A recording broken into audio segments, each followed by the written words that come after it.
உன் மரபினர் வழியாக மண்ணின் மக்களினங்கள் அனைத்தும் ஆசை பெறும். நம் ஆண்டவராகிய இயேசு கிறிஸ்துவின் அன்பும் அருளும் அமைதியும் மகிழ்ச்சியும் உங்கள் அனைவரோடும் என்றும் இருப்பதாக.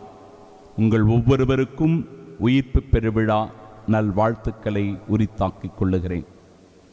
அன்பிற்கு பிரியமுள்ள சகோதர சகோதரிகளே, கால் ஊனமுற்றிருந்த ஒரு மனிதர் பிச்சை எடுத்துக் கொண்டிருந்தார். ஆனால் அவரை குணப்படுத்திய போது இயேசுவினுடைய திருப்பெயரை சொல்லி அவரை எழுந்து நடக்கச் செய்த போது பேதுருவையும் யோவானையும் விடாமல் அந்த மனிதர் பற்றி கொண்டிருந்தார். எல்லோருக்கும் ஒரு திகிலும் அச்சமும் கலக்கமும் இருந்தது. பேதுருவும் யோவானும் அந்த எருசலேம் மக்களை பார்த்து சொல்லுகிறார்கள், ஏன் எங்களை பார்த்து வியப்படைகிறீர்கள்? எதற்காக எங்களை உற்று பார்த்து கொண்டே இருக்கிறீர்கள்? நாங்கள் செய்கிற இந்த அற்புதங்கள் அதிசயங்கள் எல்லாம் எங்களுடைய சொந்த வல்லமையாலோ இறை பற்றினாலோ செய்யவில்லை. மாறாக நம் கடவுளாகிய ஆண்டவர் நம்முடைய மூதாதையர்களான ஆபிரகாம், ஈசாக்கு, யாக்கோப்புவுக்கு ஒரு வாக்குறுதியை தந்தார். அந்த வாக்குறுதியின்படி இறைமகன் இந்த உலகத்தில் பிறக்க வேண்டும். அந்த இறைமகன் நம்முடைய பாவங்களுக்காக துன்பங்களை ஏற்றுக்கொள்ள வேண்டும், பாடுகளை ஏற்றுக்கொள்ள வேண்டும், பாரமான சிலுவையை சுமக்க வேண்டும், சிலுவையில் அவர் ரத்தம் சிந்தி உயிரை கொடுக்க வேண்டும். அப்படிப்பட்ட ஒருவர்தான் கிறிஸ்து. கடவுளால் வாக்குறுதியாக கொடுக்கப்பட்ட ஒருவர்தான் கிறிஸ்து. அந்த கிறிஸ்துவே நமக்காக ரத்தம் சிந்தினார், அந்த கிறிஸ்துவே நமக்காக சிலுவையில் உயிரை கொடுத்தார் என்று இந்த இடத்தில் யோவானும் பேதுருவும் கிறிஸ்துவின் உயிர்ப்புக்கு சாட்சிகளாக நிற்கிறார்கள். கடவுள் அவரை பெருமைப்படுத்தினார் என்று சான்று பகர்கிறார்கள். ஆனால் உங்களுடைய மனநிலை எப்படி இருந்தது? இந்த கிறிஸ்துவை நீங்கள் மறுதலித்தீர்கள். வாழ்வுக்கு ஊற்றானவரை நீங்கள் கொன்றுவிட்டீர்கள். ஆனால் உயிர்ப்பின் சாட்சியானார்.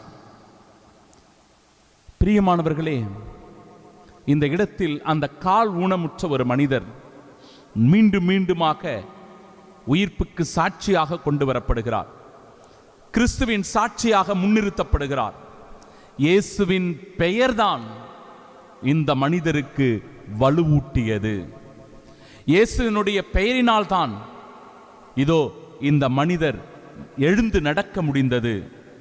இயேசுவினுடைய பெயரினால் தான் இவருக்கு முழுமையான நலம் கிடைத்தது என்று அந்த கால் ஊனமுற்ற மனிதரை இயேசுவுக்கு சாட்சியாக நிறுத்துகிறார்கள் தூய பேதுருவும் யோவானும். என் அன்பு சகோதர சகோதரிகளே, நாமும் கூட இந்த கிறிஸ்துவின் மீது முழுமையான நம்பிக்கை வைத்தால், அவர் நமக்காக ரத்தம் சிந்தினார் என்பதை நாம் உணர்ந்து கொண்டால், இயேசுவினுடைய உயிர்ப்பின் மீது நமக்கு முழுமையான நம்பிக்கையும் விசுவாசமும் இருந்தால், இறைவார்த்தை சொல்கிறது, நம்முடைய மூதாதையரோடு கடவுள் மேற்கொண்ட உடன்படிக்கையின் நினைவு அடையாளம்தான் கிறிஸ்து. அதனால் நீங்கள் உங்களுடைய தீய செயல்களை விட்டு விலகி மனம் மாறி உங்களுடைய பாவத்தை அறிக்கையிட்டு கிறிஸ்துவின் ஆசீரை பெற்றுக்கொள்ளுங்கள் என்று சான்று பகர்கிறது இன்றைய நாளின் இறை வார்த்தை. என் அன்பு சகோதர சகோதரிகளே, அதையே இன்றைய நாளினுடைய நற்செய்தி வாசகத்திலும் இயேசு அப்பத்தை பிட்டு கொடுக்கும் போது அவர்கள் இயேசுவை கண்டுணர்ந்து கொண்டதையும் அங்கிருந்தவர்கள் எல்லோருக்கும் அவர்கள் எடுத்துரைத்தார்கள். ஒவ்வொரு முறையும் இந்த தெய்வீக திருப்பலியில் அப்பமானது பிற்கப்படுகிறது. அது எதனுடைய அடையாளம் என்றால் உயிர்ப்பின் அடையாளமாக இருக்கிறது. இயேசு நமக்கு உடைபட்டார், நமக்காக உடைபட்டார், அவர் நமக்காக ரத்தம் சிந்தினார் என்பதனுடைய அடையாளமாயிருக்கிறது. உடைபட்ட கிறிஸ்து நம்முடைய வாழ்விற்காக, நம்முடைய மீட்பிற்காக, நம்முடைய நிலை வாழ்விற்காக உயிர்த்தெழுந்தார் என்பதை சான்று பகர்கிறது இன்றைய நாள். உயிர்த்தெழுந்த இயேசு உங்களுக்கு அமைதி உரித்தாகுக என்று சொல்லி சீடர்களை வாழ்த்துவதை பார்க்கிறோம். ஏனென்றால் சீடர்களுக்குள் அச்சம் இருந்தது, பதட்டம் இருந்தது, நடுக்கம் இருந்தது, கலக்கம் இருந்தது. அந்த கலக்கத்தை போக்குகிறார், அந்த அச்சத்தை களைகிறார், அவர்களுக்குள் இருந்த பயத்தை நீக்குகிறார். திகுலராதீர்கள், அச்சமடையாதீர்கள், இதோ நான் தான் என்று தன்னுடைய உயிர்ப்புக்கு ஆண்டவர் இயேசு சாட்சியாயிருப்பதை பார்க்கிறோம். தன்னுடைய கைகளையும் தன்னுடைய கால்களையும் காண்பித்து, இதோ என் கைகள், இதோ என் கால்கள், வாருங்கள், தொட்டு பாருங்கள் என்று சொல்லி அழைப்பதை பார்க்கிறோம். கிறிஸ்துவினுடைய உயிர்ப்புக்கு சாட்சிகளாக நாம் சொல்லுவது அந்த வெறுமையான வெற்று கல்லறை இல்லையா? பிறகு அந்த துணிகளானது சுற்றி ஒரு மூலையில் வைக்கப்பட்டிருந்தது. இது இரண்டாவது சாட்சி. மூன்றாவது, பெண்களும் சீடர்களும் ஓடி சென்று உள்ளே பார்த்தார்கள், இயேசுவை அவர்களால் காண முடியவில்லை. இந்த மூன்று சாட்சிகளை தான் உயிர்ப்பின் சாட்சிகளாக நாம் நிறுத்துகிறோம். ஆனால் இன்றைய நற்செய்தி வாசகத்தில் இயேசுவே தன்னை முழுமையான சாட்சியாய் நிரூபித்து காட்டுவதை பார்க்கிறோம். வாருங்கள், என் கைகளையும் கால்களையும் பாருங்கள், தொட்டு பாருங்கள் என்கிறார்.